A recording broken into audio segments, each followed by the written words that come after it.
People always say I have charm. Teachers, girls, coaches, moms. I could walk into a room and get a smile before I ever said a word. And I knew it. My name's Cameron. I'm a senior, captain of our football team. Number 1, of course. I don't believe in love. Never did. Never will. Can't even say I know what it feels like. I believe in winning, getting what I want, and leaving before I get caught. That's my game. Trinity wasn't like the others. She had this calm about her. Like silence wasn't empty on her. Straight A's, honors classes, always with a book in her hand. Never looks twice at guys like me. That intrigued me in a way. I never had a girl not look my way. I was down for a challenge. I really needed help in trig. So I asked if she'd tutor me. She said yes, very shyly, after looking down at her feet for quite some time. At first it was just notes, equations, homework. But I started talking to her, told her she was different, told her I saw her, the real her. Finally she smiles. The first smile I've seen since she'd been tutoring me that whole week. That's when I knew I had her. I didn't think sweet talking would work for a girl like her.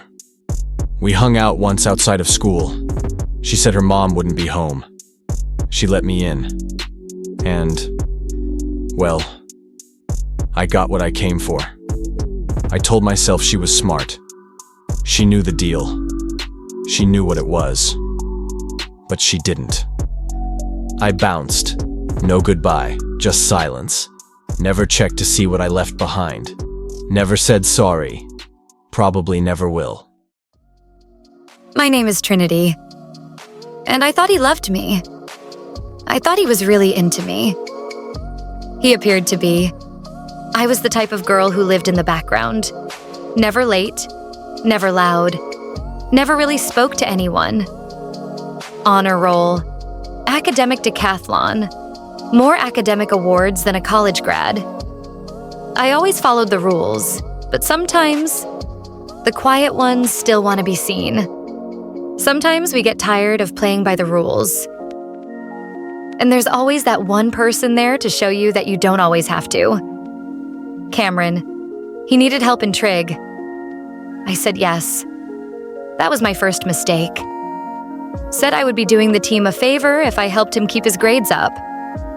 Why would I want to disappoint my peers at Lincoln High? He made me laugh once. Said I was different. Said he saw the real me on the inside. Said he liked my eyes when I got nervous solving equations. And that's all it took.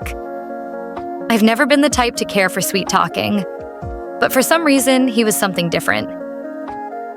We weren't together long. One day he wanted more. Attention, affection, and I gave it. Not because I didn't know better, but because I believed he cared. He wanted to come over and hang out. It sounded nice. My mom wasn't going to be home, so why not? 2 weeks later, he ghosted me. No texts, no calls, no eye contact in the hallway. A month later, I was staring at 2 pink lines in a bathroom stall at school.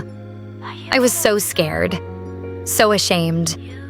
I started staying late at school, pretended I had club meetings. Truth was, I just didn't want to go home. I couldn't face my mom. I couldn't disappoint her. I couldn't tell her that I messed up this badly. So I stayed behind, studying in empty classrooms. I cried when no one was around.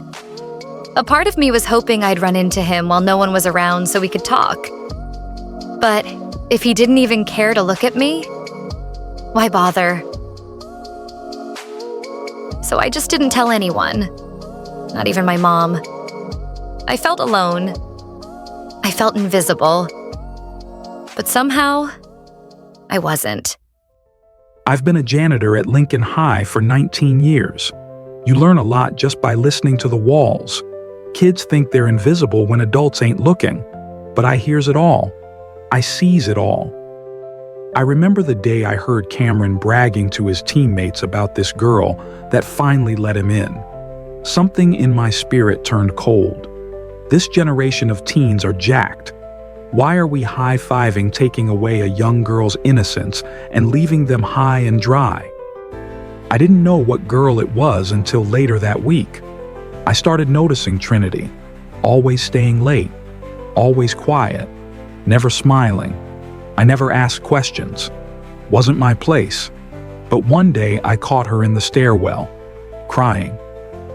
I didn't give her a lecture, just wanted to share some encouraging words. Then I handed her my Bible, told her, "Start with Psalms, start with your heart." Then I walked away. Figured if she opened it, God would take it from there. I didn't open the Bible at first. I didn't think I deserved to. But that night, after crying myself to sleep again, I opened it. Page worn. Notes in the margins. The ribbon was already resting in Psalms. I read, "The Lord is close to the brokenhearted and saves those who are crushed in spirit." Psalm 34:18. I read it 3 times. Then I whispered something I hadn't said in months. "God, are you still there?" I didn't hear anything. No lightning, no visions, just stillness. But somehow, the silence didn't scare me anymore. I remember my mom telling me how God hears our cries. So as I was calling on Him, tears just started flowing like waterfalls. That night, I started journaling my prayers. Not perfect ones, just honest ones. The next day, while walking to school, I saw a flyer for a church youth group in the area. It was an answered prayer. That's when I met her, Sister Cindy.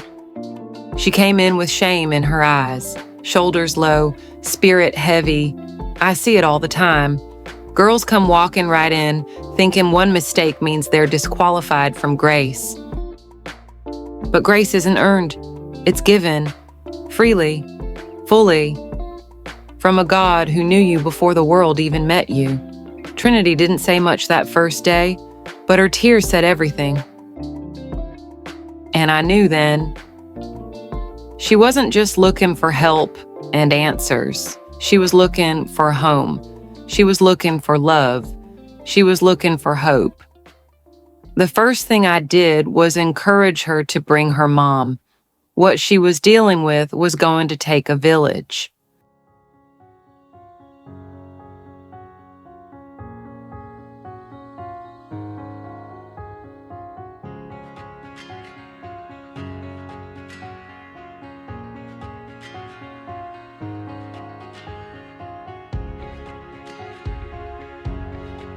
My name is Trinity, and now I know what grace feels like.